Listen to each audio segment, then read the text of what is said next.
1992, Sitchin produced a documentary titled, "Are We Alone in the Universe?" At the end of that film, Sitchin quotes a NASA press release from that same year. Unexplained deviations in the orbits of Uranus and Neptune point to a large outer body system of 4 to 8 Earth masses on a highly tilted orbit 7 billion miles from the Sun. This NASA press release suggests that Harrington did find Planet X in 1991.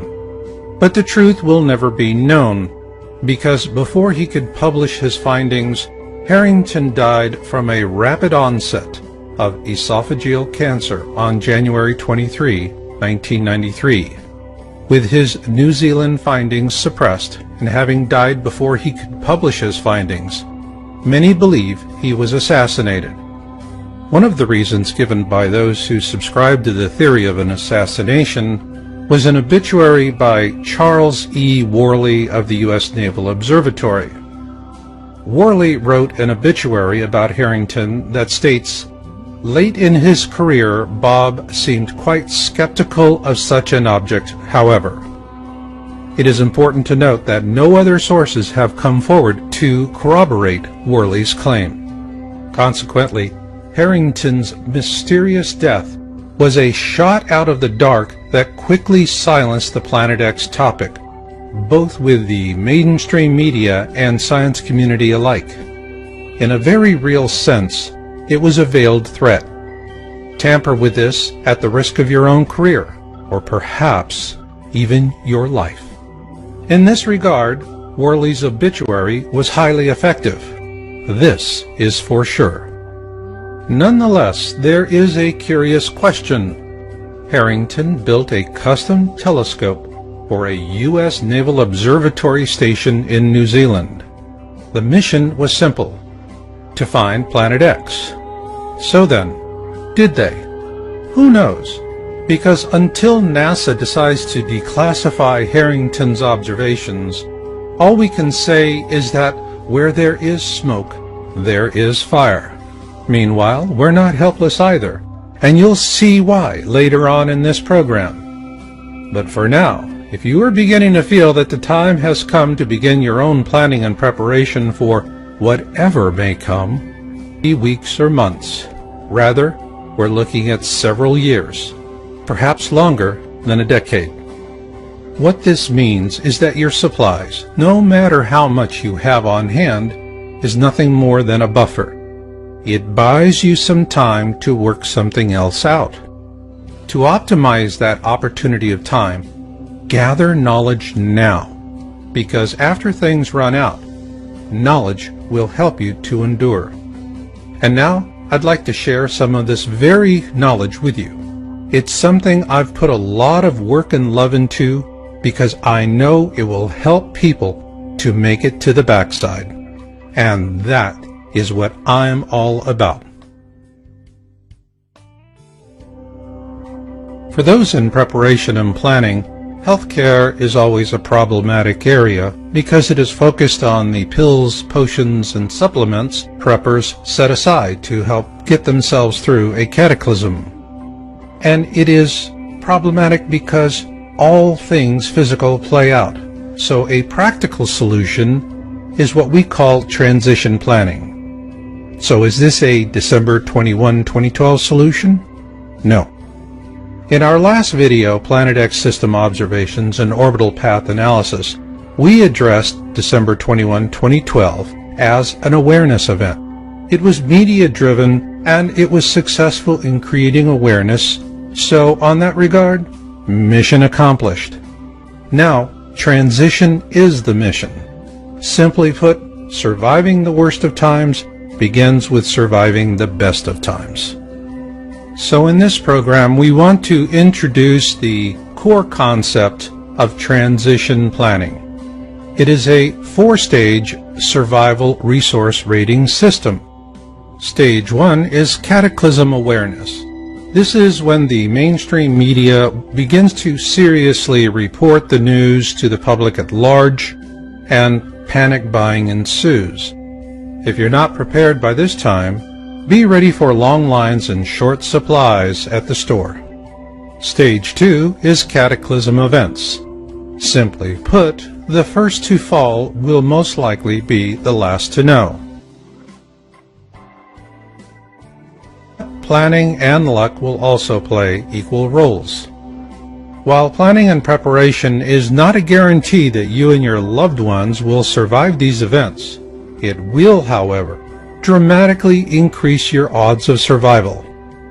And with repeated events, expect all or part of your survival stores or caches to be exhausted, lost, or stolen. Stage 3 is small, self-organized groups. While most preppers set aside enough for themselves and their loved ones, as a member of a larger survival group, you'll also share with them as well. This is when the bulk of your physical supplies will be used up. Stage 4 is the backside. This will be the time years into the future when those who survive all the worst that man and nature can throw at them live to see blue skies once again. By this time, all medical supplies will have long been exhausted, and what you'll have is knowledge. Of paramount importance will be the kind of knowledge that helps you with survival wellness and developing sustainable ways of growing food and medicinal herbs. This brings us to the simple metric of our transition planning system. It's a rating system. You rate your resources, physical and knowledge, in terms of how far they'll get you through the process. Here are a few examples. The Internet is a fabulous Stage 1 resource, but it likely will not go much further than that. A fire extinguisher is a handy Stage 2 resource. Have one on hand. And off-road bicycles will be an ideal Stage 3 resource for getting around when there's not much left in the way of roads. And long after the Internet, fire extinguishers and off-road bicycles have rusted away, knowledge will continue to endure, especially survival knowledge like Danjon breathing. Danjon breathing was created by Korean ruling elites back in the early days of acupuncture. These people were not worried about dying from hunger or thirst. Rather, they lived in fear of catching a cold, hence the old expression, "Don't catch your death of cold." And to explain how it works is Danjon Breathing for Wellness co-developer, Master Roar Shepherd. You want to have a tool that's been used for thousands of years to deal with these kind of situations. Danjon breathing is easy to learn, quickly oxidizes the body, lets go of carbon dioxide waste, and lowers the calorie demand of the body. More oxidation in the body, less influence on communicable diseases. Now that's important. The complete Danjon Breathing for Wellness system from feelbetteronyourown.com includes a full-color symptoms handbook and 6 exercise and reference DVDs. This course was developed by preppers, for preppers, and the symptoms handbook is the core of the system. It offers quick access to poses for a wide range of symptoms and complaints. And it's designed, each pose is cross-referenced by skill level, symptom, and personal goals.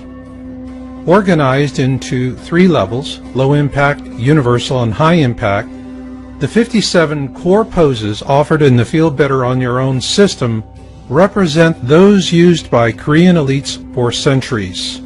They are simple, practical, and highly effective. To learn more, visit feelbetteronyourown.com today and view our free instruction videos.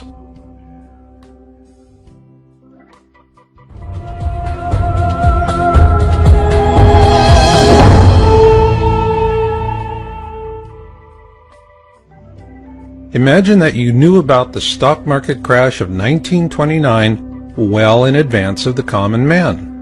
Obviously, you could use such advanced knowledge to reap windfall profits from the misery. That is, assuming you were to keep the knowledge a secret. So, to what lengths would you go to keep future victims in the dark so that you could achieve the full measure of your own self-interested goals. Likewise, would you expect elites to rise above their own compulsions for power and wealth for moral or ethical purposes to inform the public at large, even if you are not so inclined? The point here is that for the elites, the topic of Planet X has always been about the leverage of deception, because of something I call Titanic rules. First class gets the boats, and steerage goes down with the ship. We're steerage, and the best we can do is to muster an occasional glimpse through a foggy porthole before the elites close it. Yes, it's unfair, but it has always been that way, and each day you spend agonizing over this is one less day you're focused on what really matters, your survival and that of those for whom you love and care. Keep this in mind as we present excerpts from observation reports. On April 24, 2006, Yowza.com broke the story on the South Pole Telescope, SPT, in Antarctica.